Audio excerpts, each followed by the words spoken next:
भूख लगी है, कुछ खाने को दो ना माँ। अब तो मेरे पेट में भूख से दर्द होने लगा है। कुकू भाई, आप देख रहे हो बाहर तेज बारिश है। ऐसे मौसम में माँ हमें खाना कहाँ से ला कर देगी।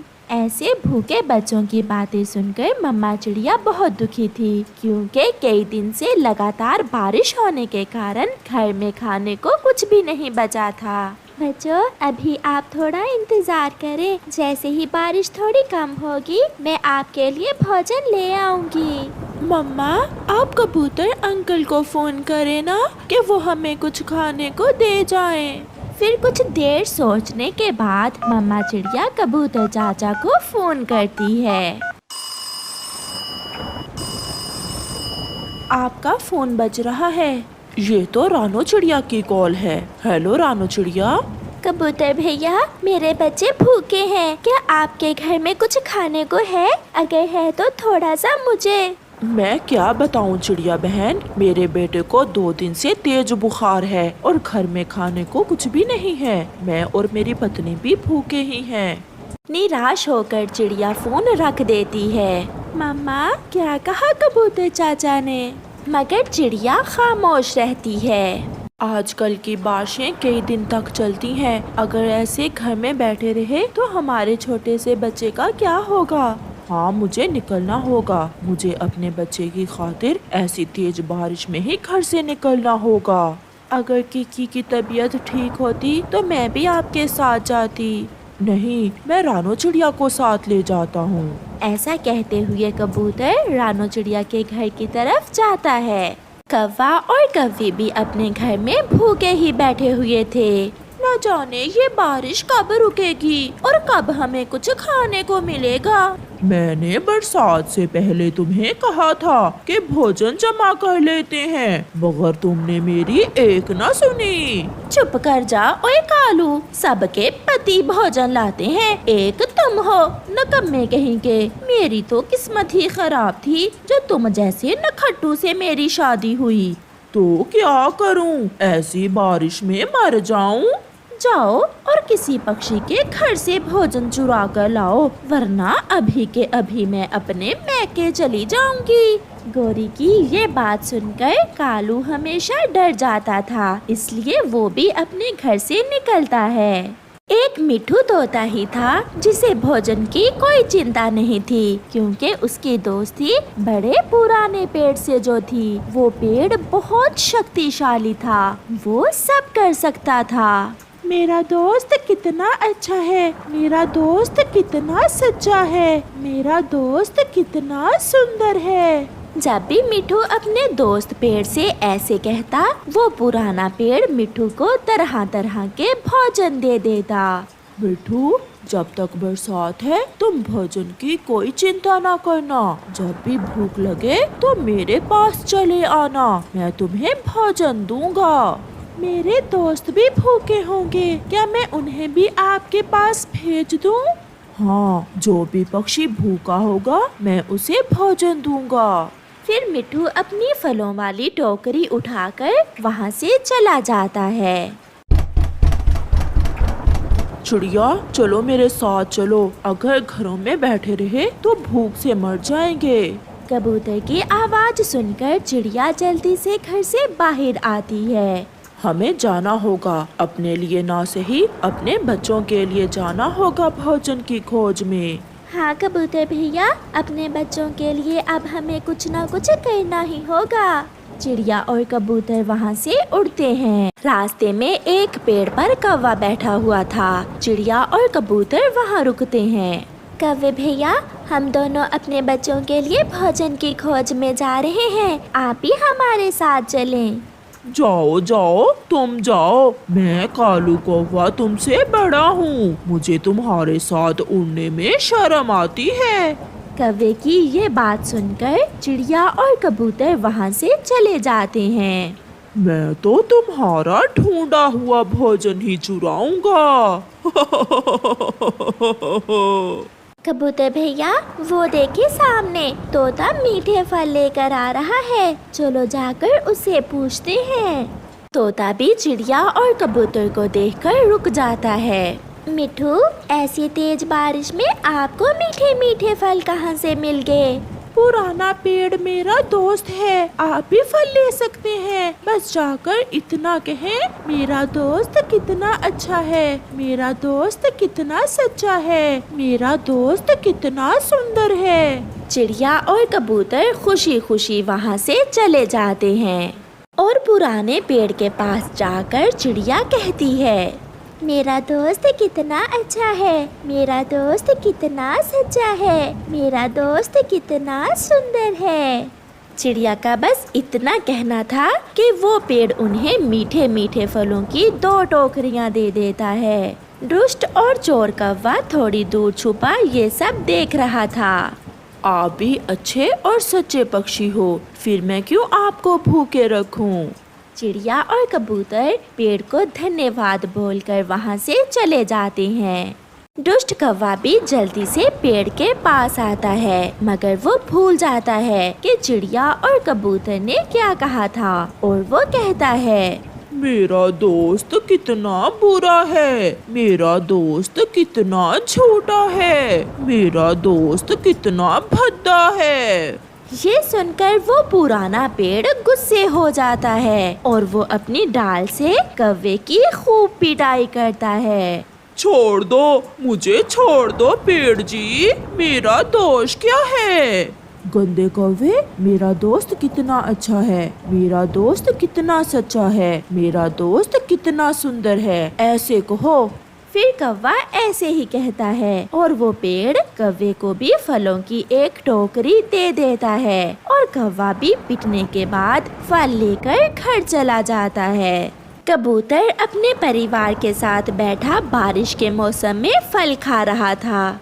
चिड़िया भी अपने बच्चों को मीठे फल खाता देखकर बहुत खुश थी।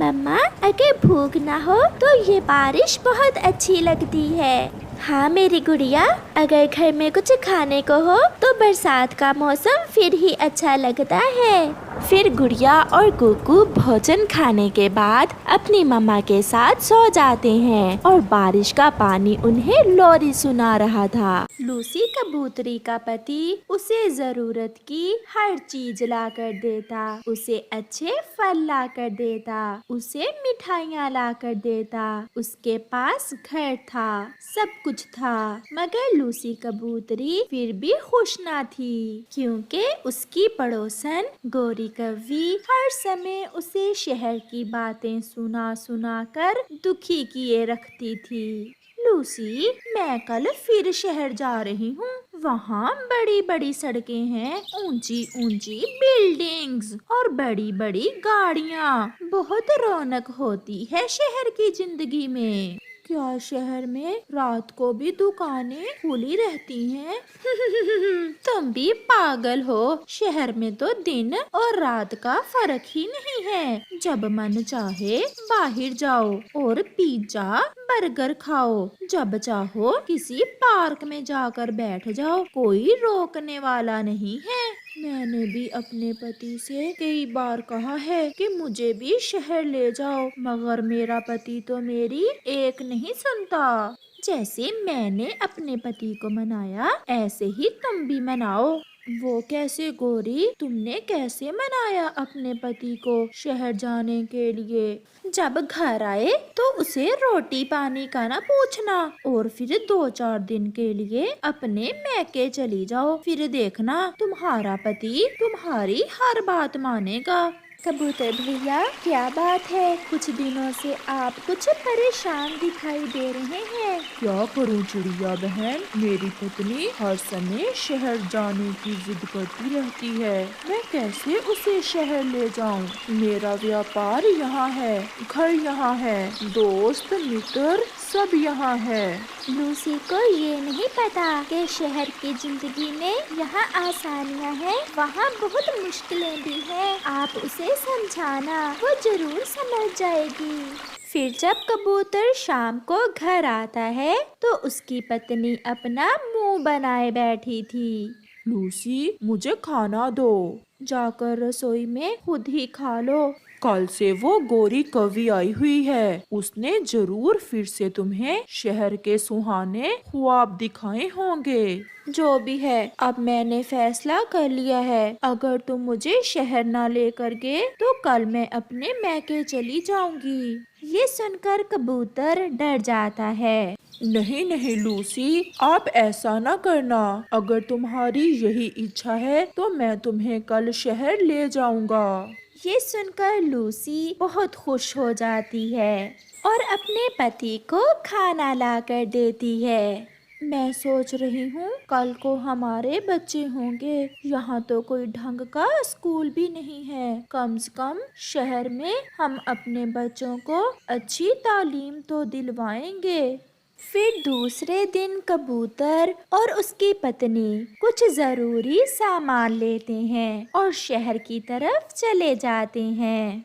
वो शहर में जाकर एक घर किराए पर ले लेते हैं। अब मैं कभी गांव लौट कर नहीं जाऊंगी। मैं काम ढूंढने जा रहा हूँ। अगर कोई काम ना मिला तो खर्च कहाँ से करेंगे।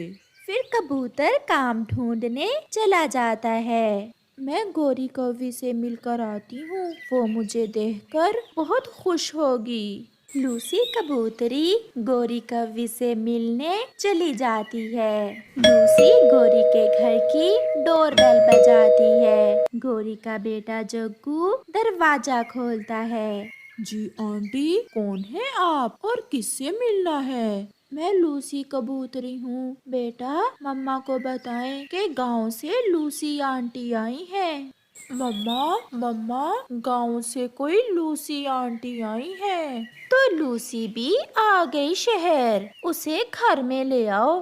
फिर जग्गू कौवा लूसी को घर के अंदर ले आता है। लूसी, वहाँ कुर्सी पर बैठ जाओ। हम खाना खा लें, फिर मिलते हैं। लूसी, मैं अभी आई आपके पास। खाना थोड़ा है, अगर ज्यादा होता तो तुम्हें भी जरूर देते। कोई बात नहीं गोरी बहन, मैं यहाँ बैठी हूँ। फिर गोरी कौवी, कालू कौवा और उनका बेटा जग्गू खाना खाते हैं। हाँ, तो फिर मना ही लिया अपने पति को भी तुमने। जैसा आपने कहा मैंने वैसा ही किया। जैसे ही मैंने मैके जाने का नाम लिया तो पति जी तुरंत मान गए। ये पति लोग ऐसे ही फंसते हैं। गोरी, मैं ऑफिस में जा रहा हूँ। तुम बर्तन धोकर जग्गू को प्लेग्राउंड ले जाना। फिर कालू कौवा घर से चला जाता है। बहन, मैं तो शहर देखने आई हूँ। कब घुमाओगी मुझे। मैं जग्गू को प्लेग्राउंड लेकर जा रही हूँ। लूसी, तुम मेरे ये बर्तन तो धो दो, हम शाम को मिलेंगे।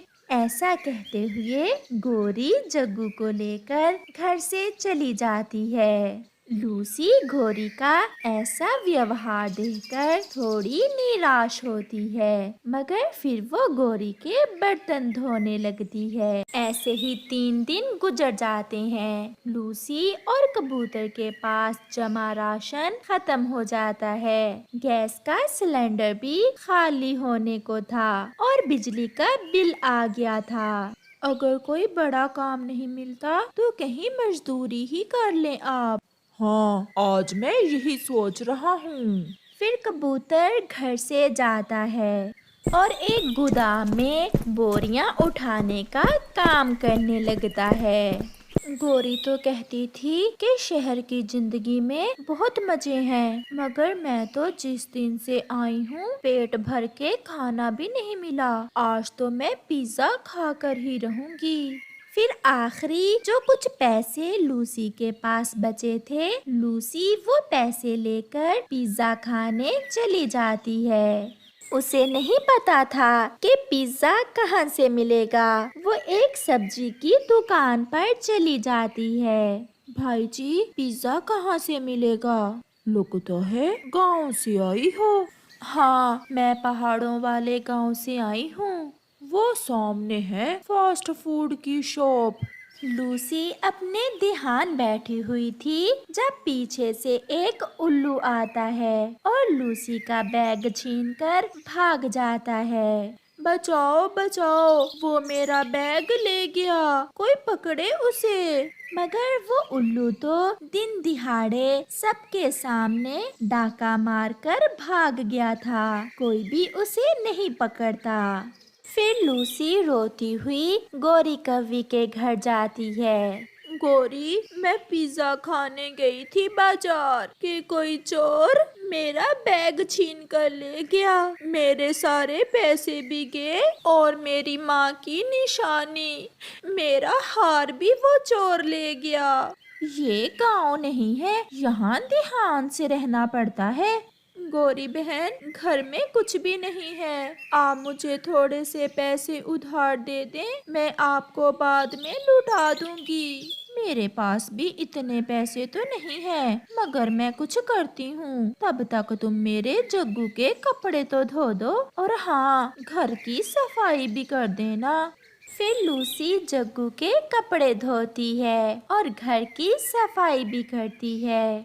ये लो लूसी, 50 रुपए मेरे पास यही है। मैं तो कहती हूँ तुम मेरे घर काम ही कर जाया करो, मैं तुम्हें 500 महीने का दे दिया करूँगी। मगर लूसी गोरी कौवी से 50 रुपए लेकर खामोशी से वहाँ से चली जाती है।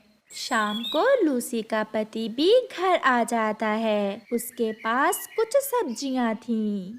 मेरी कमर में दर्द हो रहा है, सारा दिन गोदाम में बोरियां उठाई हैं, तब जाकर 100 रुपए मिला है।